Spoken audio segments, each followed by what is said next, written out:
It's Coach Schumann here. Uh, Glad to have you guys on today. We do a special podcast, and I think it's really cool uh, with respect to a lot of things that are going on right now and trying to figure out, um, how to be able to increase player involvement as a coach. And having just watched the first two parts of the Jordan documentary, The Last Dance. I don't know if everybody got to see that, but what an amazing documentary for a lot of young players that don't know what kind of player Jordan was, what kind of team they had. It was awesome insight and look into that actual time period. Having grown up in that time period, it's incredible what you can learn from the tenacity and the ability to lead and the skill set that Jordan had, um, and how unique that aspect of his playing skills were. Second to none. I mean, I don't know that I'll ever see anything like him. I mean, Kobe was great. Um, Kobe was great. Obviously, LeBron is great, but nothing like that. Um, so I'm going to go through, the things that are the 33 extras to increase player involvement. I'll even answer some questions of some guys about that are going on. So as I go through the actual 33 extra things that coaches could do to increase player involvement, I'll really share uh, some really cool things and that'll really help you. So number one, um, having players vote on a Hustle of the Week award during practice, presenting the player with a T-shirt, some sort of award, coupon, discount or something, but put players' names on the wall in the dressing room to encourage your players to hustle in games of practices. So the first thing, number one, is have a Hustle of the Week award. Hustle of the Week college uniforms today, where they have sayings that will motivate the players. Put those things on your uniform. So, a good example of that is Rutgers has the family thing, and when they say family, and they put that in the back of their uniform, that makes a big difference for them. Has a huge impact as far as what they think about themselves and think about their program. So that's something that Greg Schiano always instilled, and you can see that in a lot of college programs doing that. Army does it. So having things that'll motivate your players from that standpoint. Number 5, copy and pass out poems or articles that you've taken from magazines.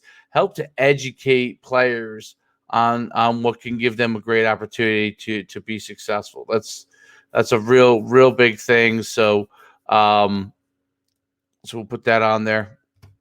And while before I do that, we'll take a question. So we're going to, and then can everyone hear the audio here? All right. So first question today: do you know what football walk-ons have to do when they get to the University of Isaac asks? They're going to do the same thing that all scholarship athletes will do, and it's the same exact thing. What do they have to do as far as when they get to the university? You're going to go to camp the same time that everybody else would, so you need to just be prepared for that from that standpoint. Number 2, thanks for the invite. All-Star game, is it worth it? Yeah, I mean, not only have we had many great players in it, but it's a great opportunity to compete. Some of the best players have been found through that, so it's definitely an opportunity there. So there's definitely something that you could do. It's great competition. The whole thing, you should be competing as much as you can. All right, so those are 2 great questions from guys that I have. So getting back to the different motivational aspects. Number 5, I mean, we did number 5. Number 6, I have a theme each year. So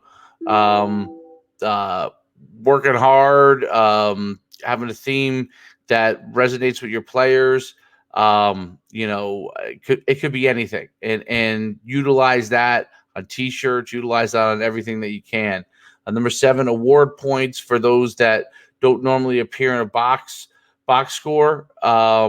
So linemen, for example, on the offensive line, got to give an award for when they have pancakes, and that's something that gives them some personal recognition that makes a huge difference in what they're doing. So that's really, really important. All right, we'll go to it right now after we talk about that. Number 9. Hopefully everybody can hear us now, because I obviously did not have sound for 5 minutes for some reason. So, can I commit after my senior year? Because a lot of players keep committing. Can you commit after your senior year? Yes. The problem with committing late in the process is that if someone else takes a scholarship slot and they don't just offer the amount allotted, they'll offer scholarships to quite a few players. And if all of a sudden you don't take advantage of that scholarship offer and you go back and they want to commit there and you haven't been in that kind of communication, someone else takes that spot, you could lose that spot. So that's an important thing to understand when you're talking about commitments and all that kind of stuff. Okay. All right. Let me get back here. Great question, Cameron. Okay. So now we'll go to number 8. So number 8 is awards in the locker room. So showcase awards that you deem valuable for your players. Showcase that. Showcase those awards.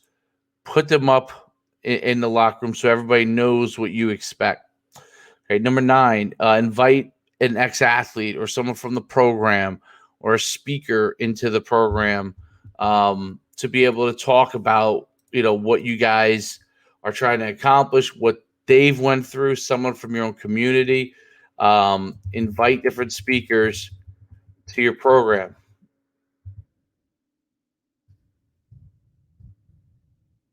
Not only is that a good thing, but it gives a different perspective. It gives people a different perspective on what the program's about and what you guys could be, what are you doing there? So that's a really good thing. Number 10, have the team listen to motivational tapes.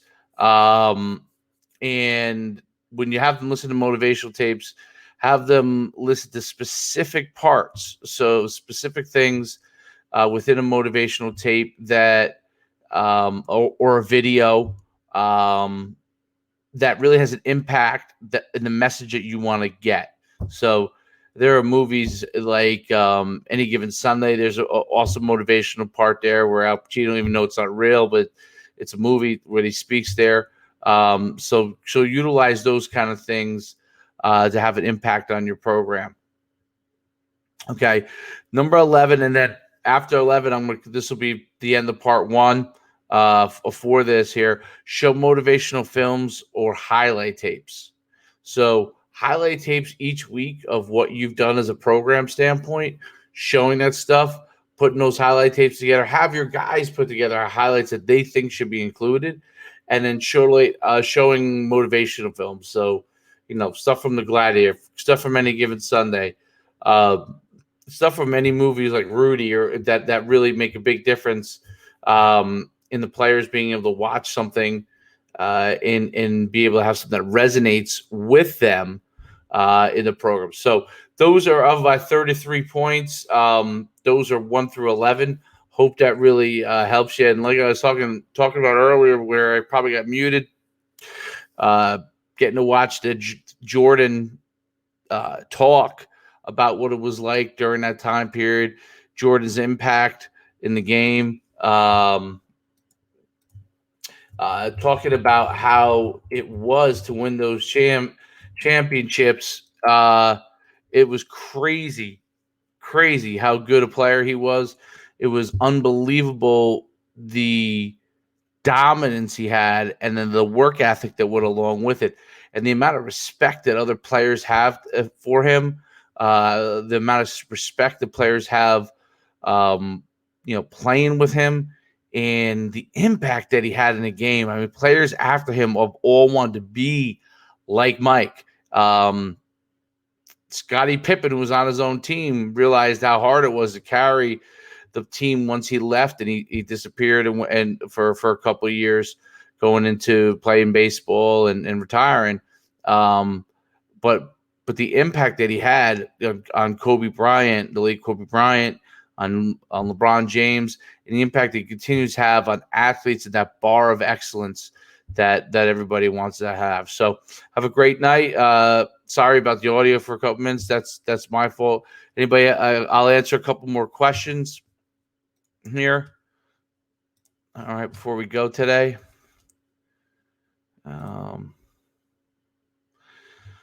What's the first step in getting recruited? Class of 2020. So you're early in the process of freshman year. That's great. Getting right on it from a recruiting standpoint. First thing you could do is you could really start reaching out to coaches on Twitter and emailing them with your highlight tape.